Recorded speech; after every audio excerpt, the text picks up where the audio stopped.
طہور کیا ہے؟ طہور کہتے ہیں پاکیزگی کو، وہ جو فعل پاکیزگی کے لیے کیا جاتا ہے اس کو کہتے ہیں۔ یہاں طہور سے مراد وضو ہے۔ یاد رکھیے کہ کبھی یہ لفظ طہور ہوگا، کبھی طہور ہوگا، طا پر زبر کے ساتھ، بالکل اسی طرح جیسے وضو ہوتا ہے اور کبھی وضو ہوتا ہے، وضو۔ ہم میں سے اکثر لوگ یہ کہتے ہیں کہ میں نے وضو کر لیا، یہ ٹھیک نہیں ہے۔ وضو، میں نے وضو کر لیا، یہ ٹھیک ہے۔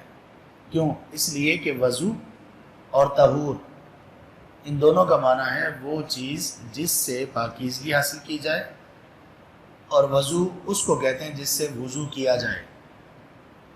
وضو کس کو کہتے ہیں؟ جس سے وضو کیا جائے۔ تو وضو پھر کیا ہوا؟ پانی۔ وضو کس کو کہتے ہیں؟ پانی کو۔ طہور کس کو کہتے ہیں؟ ہر اس چیز کو جس سے وضو کیا جا سکے یا نماز کے لیے پاکیزگی حاصل کی جا سکے، وہ پانی ہے۔ بیماری یا پانی نہ ہونے کی صورت میں وہ مٹی ہے، تیمم جس کو ہم کہتے ہیں۔ تو تیمم بھی طہور ہے کیونکہ وہ پاکیزگی اس سے حاصل کی جا رہی ہے۔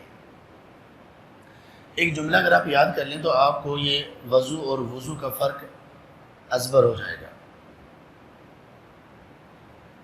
ہم نے وضو اور وضو کے بارے میں تو پڑھ لیا۔ ایک لفظ ہے وضو۔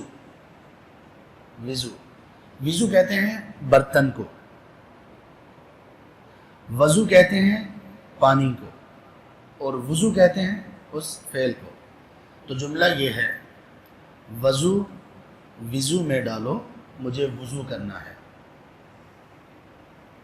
وضو میں ڈالو، مجھے وضو کرنا ہے۔